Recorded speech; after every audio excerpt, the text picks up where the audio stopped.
আল্লাহ রাব্বুল আলামিন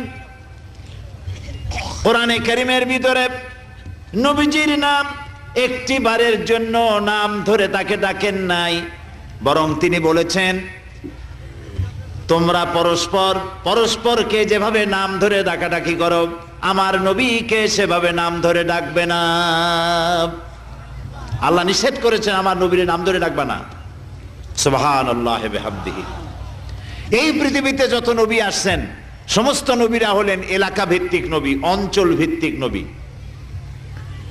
এক এক এলাকার, নূহ আলাইহিস সালাম এক এলাকার, মুসা আলাইহিস সালাম আলাক এলাকার, দাউদ আলাইহিস সালাম আরাক এলাকার, এরকম এলাকা ভাগ ভাগ করা।